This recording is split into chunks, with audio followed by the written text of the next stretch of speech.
ನಮ್ಮೂರಿನ ರಸ್ತೆ ಸರಿ ಇಲ್ಲ, ಪ್ರತಿನಿತ್ಯ 4 ಕಿಲೋಮೀಟರ್ ನಡ್ಕೊಂಡು ಹೋಗಬೇಕು, ದಯವಿಟ್ಟು ರೋಡ್ ಮಾಡಿಸ್ಕೊಡಿ ಅಂತ ಹುಡುಗಿಯೊಬ್ಬಳು ಪ್ರಧಾನಿ ಮೋದಿಗೆ ಪತ್ರ ಬರೆದಿದ್ದಾರೆ. 8ನೇ ತರಗತಿಯ ಸಿಂಧೂರ ಪತ್ರ ಬರೆದಂತಹ ಬಾಲಕಿ, ಕೊಪ್ಪ ತಾಲೂಕಿನ ಮಲಗಾರು ಗ್ರಾಮದ ಸಿಂಧೂರ. ನಮ್ಮೂರಿನ ರಸ್ತೆ ತುಂಬ ಹಾಳಾಗಿದೆ, ಯಾರು ಹೇಳಿದ್ರು ಯಾರೂ ಏನೂ ಕ್ರಮ ತಗೋತಿಲ್ಲ. 3-4 ಕಿಲೋಮೀಟರ್ ನಡ್ಕೊಂಡು ಸ್ಕೂಲ್ಗೆ ಹೋಗಬೇಕಾದ ಪರಿಸ್ಥಿತಿ ಇದೆ. ಕನ್ನಡ ಇಂಗ್ಲೀಷ್ ಎರಡರಲ್ಲೂ ಪತ್ರ ಬರೆದಿದೆ. 8ನೇ ಕ್ಲಾಸ್ನ ಸಿಂಧೂರ ಅಂತಕ್ಕಂಥ ಬಾಲಕಿ ರಸ್ತೆಗೋಸ್ಕರ ಪ್ರಧಾನಿ ಮೋದಿಗೆ ಪತ್ರ ಬರೆಯುವಂತಹ ಸ್ಥಿತಿ. ಇನ್ನೇನು ಮಾಡೋಕ್ಕಾಗಲ್ಲ, ಬೇರೆ ದಾರಿ ಇಲ್ಲ.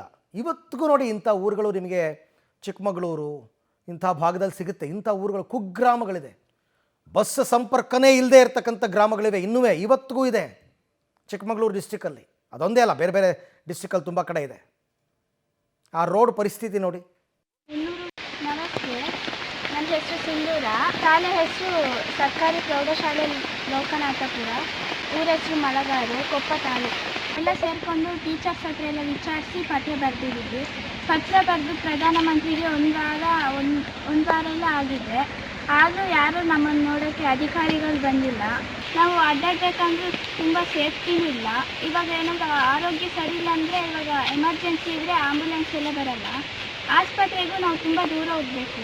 ಇಲ್ಲಿ ನಮ್ಮ ಹತ್ರ ಸುತ್ತಮುತ್ತ ಬಡತನದವರು ಇದ್ದಾರೆ. ಇವಾಗ ಆಟೋ ಚಾರ್ಜ್ ಮಾಡಬೇಕಂದ್ರೂ ರೋಡ್ ಸರಿ ಇಲ್ಲ ಅಂತಲೇ 300-200 ರೂಪಾಯಿ ಎಲ್ಲ ಇಸ್ಕೊಂತಾರೆ. ನಾವು ಎಷ್ಟೇ ಹೇಳಿದರೂ ಸ್ಕೂಲ್ ಫಂಕ್ಷನ್ಗಳಿಗೆ ಅವರು ಇವರು ಬರ್ತಾರೆ, ರೋಡ್ ಸರಿ ಮಾಡಿಸ್ತೀವಿ ಅದು ಮಾಡಿಸ್ತೀವಿ ಅಂತಾರೆ, ಯಾರೂ ಸರಿ ಮಾಡಿಸಲ್ಲ. ಈ ಕಡೆ ಯೋಚನೆ ಕೂಡ ಮಾಡೋಕ್ಕೆ ಹೋಗಲ್ಲ. ಈ ಬಗ್ಗೆ ಮತ್ತಷ್ಟು ಮಾಹಿತಿ ನನ್ನ ಕೊಲೀಗ್ ನಾರಾಯಣಗೌಡ ಅವರಿಂದ ಪಡ್ಕೊಳ್ಳೋಣ. ನಾರಾಯಣಗೌಡ, ಅಲ್ಲಿ ಸ್ಥಳೀಯ ಶಾಸಕರು ಅಥವಾ ಜಿಲ್ಲಾ ಉಸ್ತುವಾರಿ ಸಚಿವರು, ಮುಖ್ಯಮಂತ್ರಿಗಳು ಯಾರಿಗೆ ಬೇಕಾದ್ರೂ ಮನವಿ ಮಾಡ್ಬೋದಾಗಿತ್ತು. ಈ ಬಾಲಕಿ ನೇರವಾಗಿ ಪ್ರಧಾನಿಗಳಿಗೆ ಪತ್ರ ಬರೆದವರು ಯಾಕೆ ಅಂತ? ಅರವಿಂದ್, ಅಂತಂದ್ರೆ ಈಗಾಗಲೇ ಆ ಜಿಲ್ಲಾ ಅಂದ್ರೆ ಆ ಗ್ರಾಮದ ಜನ, ಏನ್ ಚಿಕ್ಕಮಗಳೂರು ಜಿಲ್ಲೆ ಕೊಪ್ಪ ತಾಲೂಕಿನ ಮಲಗಾರು ಗ್ರಾಮದ ಜನ ಈ ಹಿಂದೆ ಹಲವಾರು ಬಾರಿ ಏನು ಸ್ಥಳೀಯ ಗ್ರಾಮ ಪಂಚಾಯತಿಗೆ ಆಗ್ಬೋದು ಅಥವಾ ತಾಲೂಕು ಆಡಳಿತಕ್ಕಾಗ್ಬೋದು ಎಲ್ಲರಿಗೂ ಕೂಡ ಅವ್ರ ಗಮನಕ್ಕೆ ತಂದಿರುವಂತದ್ದು. ಆದ್ರೆ ಇಲ್ಲಿವರೆಗೂ ಕೂಡ ಯಾರು ಕೂಡ ಅದಕ್ಕೆ ಅವರಿಗೆ ಒಂದು ರಸ್ತೆ ವ್ಯವಸ್ಥೆ ಮಾಡ್ಕೊಡುವಂತ ಗೋಜಿಗೆ ಹೋಗದಲ್ಲೇ ಇರೋದ್ರಿಂದ ಇವತ್ತು ಆ ಬಾಲಕಿ ನೊಂದು ಪ್ರಧಾನಿ ಮೋದಿ ಅವರಿಗೆ ಪತ್ರ ಬರೆದಿರುವಂತದ್ದು. ಆ ವಿಡಿಯೋದಲ್ಲೂ ಕೂಡ ಬಾಲಕಿ ಅವರ ಸಮಸ್ಯೆ ಪ್ರತಿಯೊಂದನ್ನು ಸಹ ಹೇಳ್ಕೊಳ್ಳುವಂಥದ್ದು.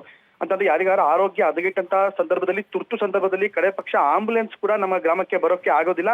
ಆ ರೀತಿಯಂತ ಒಂದು ವಾತಾವರಣ ಇರುವಂತದ್ದು. ಜೊತೆಗೆ ಅಲ್ಲಿರುವಂತ ಎಲ್ಲರೂ ಕೂಲಿ ಕಾರ್ಮಿಕರೇ ಹೆಚ್ಚಾಗಿರುವಂತ ಹಳ್ಳಿ, ಒಂದು ಕುಗ್ರಾಮ ಆಗಿರುವಂತದ್ದು. ಅಲ್ಲಿ ಪ್ರತಿನಿತ್ಯ ಮಕ್ಕಳು ಮತ್ತೆ ಮಹಿಳೆಯರು ಕೂಡ ಕೆಲಸಕ್ಕೆ ಹೋಗುವಂತ ಸಂದರ್ಭದಲ್ಲಿ ಸಾಕಷ್ಟು ಜನ ಬಿದ್ದಿರುವಂತ ಉದಾಹರಣೆಗಳು ಕೂಡ ಇದೆ. ಮತ್ತೆ ಬೈಕ್ಗಳು ಕೂಡ ಜಾರ್ ಬಿದ್ದಿ ಕೈಕಾಲು ಮುರ್ಕೊಂಡಿರುವಂತ ಉದಾಹರಣೆಗಳು ಕೂಡ ಇರುವಂತದ್ದು. ಹಾಗಾಗಿ ಅವರು ಈ ಹಿಂದೆ ಹಲವಾರು ಸುಮಾರು ದಶಕಗಳಿಂದನೂ ಕೂಡ ಸಂಬಂಧಪಟ್ಟ ತಹಶೀಲ್ದಾರ್ ಆಗ್ಬೋದು ಅಥವಾ ಅಧಿಕಾರಿಗಳಾಗ್ಬೋದು, ಜನಪ್ರತಿನಿಧಿಗಳಾಗ್ಬೋದು ಎಲ್ಲರ ಗಮನಕ್ಕೂ ತಂದು ಕೂಡ ಯಾರು ಕೂಡ ಅಲ್ಲಿಗೆ ಸ್ಥಳಕ್ಕೆ ಹೋಗುವಂತವ್ರು ಹೋಗ್ತಾರೆ, ನಾವು ನಿಮಗೆ ರಸ್ತೆ ಮಾಡ್ಕೊಡ್ತೀವಿ ಅಂತ ಹೇಳ್ತಾರೆ. ಅದು ಇವತ್ತಿನ ತನಕ ಯಾರು ಕೂಡ ರಸ್ತೆ ನಿರ್ಮಾಣ ಮಾಡ್ಕೊಡುವಂತ ಒಂದು ಪ್ರಯತ್ನ ಮಾಡಿಲ್ಲ. ಹಾಗಾಗಿ ಕಳೆದ ಒಂದು ದಶಕಗಳಿಂದನೂ ಕೂಡ ಇವರ ಅಧಿಕಾರಿಗಳ ಇವರ ಒಂದು ಮೂಗಿಗೆ ತುಪ್ಪ ಸೌರುವಂತ ಮಾತನ್ನ ಕೇಳಿ ನೊಂದಿರುವಂತ ಭಾಗದ ಗ್ರಾಮಸ್ಥರು ಮತ್ತೆ ಆ ಬಾಲಕಿ ಈಗ ಸೀದಾ ಪ್ರಧಾನಿಯವರಿಗೆ ಪತ್ರ ಬರೆದಿರುವಂತದ್ದೇ, ನೀವಾರು ನಮ್ಮ ಗಮನವನ್ನ, ನಮ್ಮ ರಸ್ತೆ ಸಮಸ್ಯೆಯನ್ನ ಗಮನ ಹರಿಸಿ ನಮಗೆ ಒಂದು ಸೂಕ್ತ ರಸ್ತೆ ನಿರ್ಮಾಣ ಮಾಡ್ಕೊಳ್ಳೋಕೆ ಒಂದು ಪ್ರಯತ್ನ ಮಾಡಿ ನಮಗೆ ಒಂದು ಸೂಕ್ತ ರಸ್ತೆ ನಿರ್ಮಿಸಿ ಕೊಡಿ ಅಂತ ಈಗ ಅವರು ಯಾವಾಗ ನಮ್ಮ ಇಲ್ಲಿನ ಸ್ಥಳೀಯ ಆಡಳಿತ ವ್ಯವಸ್ಥೆ ಸಂಪೂರ್ಣವಾಗಿ ಅವ್ರನ್ನ ನಿರ್ಲಕ್ಷ್ಯ ಮಾಡಿದ್ಮೇಲೆ ಆ ಹುಡುಗಿ ಈಗ ಏಕದಮ್ ಅಂದ್ರೆ ನೇರವಾಗಿ ಪ್ರಧಾನಿಗೆ ಪತ್ರ ಬರೆದಿರುವಂತದ್ದು. ಅರವಿಂದ್, ರೈಟ್, ಥ್ಯಾಂಕ್ ಯು ತಮ್ಮೆಲ್ಲ ಮಾಹಿತಿಗಾಗಿ ಧನ್ಯವಾದ ನಾರಾಯಣಗೌಡ.